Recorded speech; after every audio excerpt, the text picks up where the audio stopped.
fasse... Il y a celle-là, comme ça. Non mais... Bon les mecs, faut qu'on travaille sur la vidéo en SVT. D'accord. Bon, moi, j'avais pensé à faire un truc genre informatif.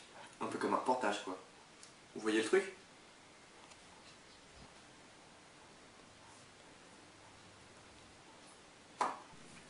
Bon, pas grave, je vous explique. En effet, il existe deux types de fumeurs. Ceux qui fument un paquet par jour pour le plaisir ou par dépendance, et les autres. Les autres, ce sont moi, vous, les jeunes et les moins jeunes. Je veux effectivement parler des fumeurs passifs. En effet, on se retrouve aujourd'hui confrontés d'une façon ou d'une autre au tabagisme, au même titre que d'autres activités plus ou moins adultères. En effet, on trouve désormais du tabac partout, que ce soit dans les films, les pubs, les musiques ou encore les jeux vidéo. Si le personnage est cool et jeune, mettez-lui une clope à la bouche. Si le personnage est un leader, collez-lui un cigare comme dans l'agence Tourisque. Et si votre personnage est un intellectuel, collez-lui une pipe à la bouche, tel un Sherlock Holmes. Mais ce que l'on nous cache sont bien les conséquences de cette image que l'on véhicule du tabac. Car oui, mettre en avant des personnages que certains considèrent comme des modèles, et de les afficher de cette façon est clairement une forme de propagande en propageant une idée cool du tabac. Et c'est même plutôt efficace, puisque les fumeurs sont de plus en plus jeunes et de plus en plus nombreux, avec un chiffre record pour les 16-25 ans qui compte 40% de fumeurs, malgré les interdictions de vente aux mineurs. Non mais là, Emmerich, tu pars trop dans la sociologie. Ouais, peut-être. Bah, je vais parler des risques du tabac, alors. Sauf ce que l'on ne montre pas derrière cette badass attitude, ce sont les risques liés à la consommation abusive de tabac. Cancer, attaque cardiaque, AVC parfois mortel, problèmes respiratoires. Mais ne pensez pas être épargnés, vous autres les fumeurs passifs, puisqu'en effet 5% des cancers du poumon sont liés à de la consommation passive de tabac, tandis que 85% des cancers du poumon sont eux liés à de la consommation active de tabac. Des risques plus mineurs existent comme l'apparition de rides, jaunissement des dents, haleine désagréable, moins bonne cicatrisation, etc. Et puis quoi après, tu vas finir sur un truc cliché du genre ne fumez pas pour votre bien, suivez votre entourage. Bah vas-y si t'as mieux. Enfin voilà, tout en voulant être vexant, le tabac c'est du vieux et revu quoi. Enfin, ça fait plus peur à personne, même les images sur les paquets, les gens s'en contrefoutent. Moi, je pensais à faire... Non mais arrête de me Non mais mépriser. c'est de la merde ce que tu fais. Mais c'est pas de la Mais merde. à partir du C'est toi moment qui où t'as penses un comme truc de la aussi merde. pourri. Mais c'est Mais- pas pourri. Tu sais, je vais carrer ta pipe. Bah vas-y, essaie. C'est parti.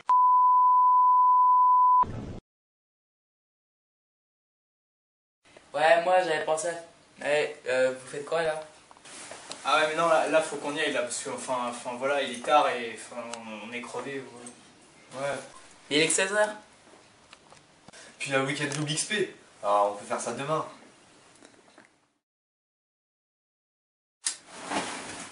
J'ai trouvé.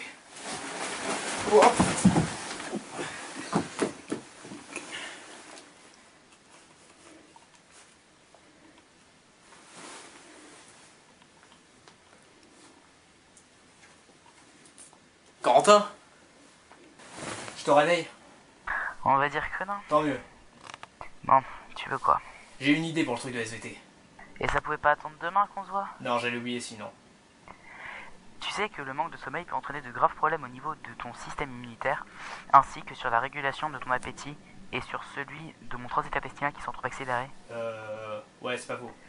Bon, va te coucher, on verra ça demain. Non mais tu veux pas que je t'explique même vite fait un peu? Allô? Allô? Non mais allô quoi? Bon bah d'accord. Bon, Florian, c'est quoi cette brillante idée qui m'a valu un réveil brutal à 2h du mat'? Alors j'ai oublié. Waouh, ça c'est une idée du tonnerre. La mémoire, ça pourrait faire un bon sujet quand même. C'est trop tard, John. Non, c'est pas trop tard pour arrêter, j'en ai. Bon, c'est sur le père. Tu vas me rendre mes souvenirs tout de suite, sinon je t'explose la gueule. Bon, ok, on est tous d'accord pour dire que c'est pourri? Ouais. Ouais. Ok, donc on passe à autre chose. Sinon, peut-être qu'on pourrait faire un truc du genre.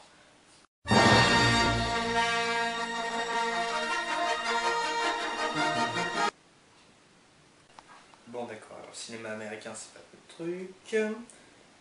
Un film français.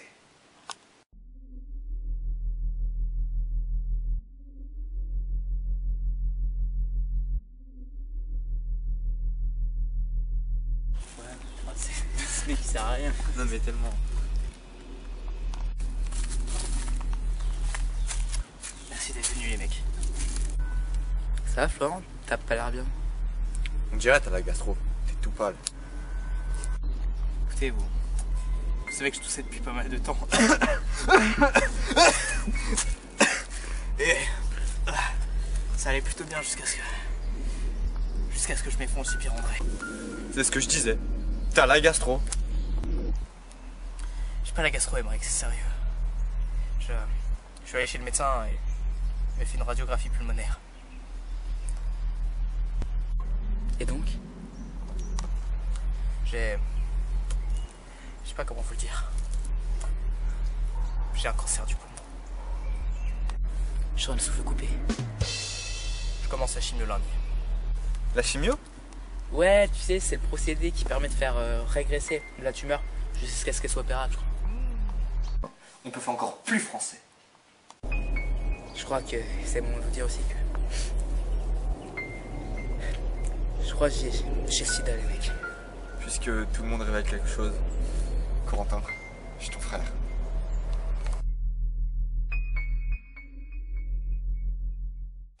Ok, c'est toujours ça, avec des acteurs pareils, on se croirait dans un vrai film français. Ok. Donc je pensais faire un truc convivial, entre potes, etc. Du genre, un strip poker. Non, Emmerich, pas un strip poker. Non, mais moi je pense qu'un jeu de société, ça pourrait être pas mal. Bon bah vas-y, balance. Emmerich, à toi de jouer. J'ai fait 9. Mais c'est pas possible, y'a que 6 faces sur un dé. Non, tu tombes sur la case, science infuse. Alors, première question. De quoi est composé un trou noir? Bah, d'antimatière. Mais c'est débile. Comment veux-tu que je réponde à une question dont je connais même pas la réponse? Et en plus, c'est pas crédible une seule seconde. Non mais là les mecs, on suit un scénario, c'est normal. À moi de jouer. Alors, bon, pour commencer, j'achète 3 maisons rue Saint-Lazare. Mais on joue pas au Monopoly, Florian. Et comment t'expliques que j'ai des maisons? Bon, bref. J'ai fait 3. Ah non, encore une question science. On va bien rire. Comment il fait un trou noir? C'est pas la suite logique d'une supernova qui résulte de l'explosion d'une supergéante?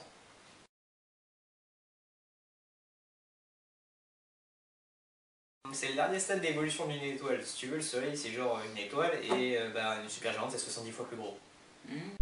Mais comment tu sais tout ça? Bah, je sais pas, c'est Corentin qui a écrit le script.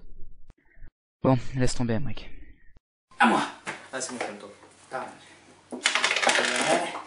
Mais non, j'ai fait un. Putain. Bon. Ah, encore une question sur les trous noirs. T'es sûr que les gens ils vont pas trouver ça un peu louche? 3 questions sur les trous noirs d'affilée? Non, tais-toi, c'est magique. Bon, quelle est l'influence d'un trou noir sur son milieu? Étant donné l'énorme masse du trou noir, qui est due en partie à son densité extrême, vraiment exceptionnelle, l'interaction gravitationnelle fait que toutes les particules, y compris la lumière, sont attirées par ce système. Et c'est ainsi que la science découvrit l'existence des trous noirs. Vous avez compris ou... Je pense qu'on devrait faire Ouais, comme ça. mais retourne en arrière. Non, mais c'est beaucoup mieux. Non, c'est Ouais. n'importe quoi ça. Hein? De quoi?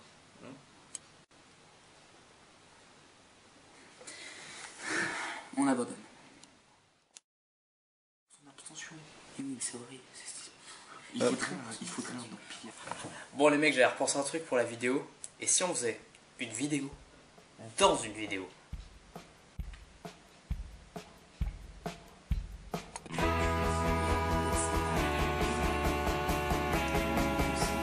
Bon les mecs, on travaille sur la vidéo.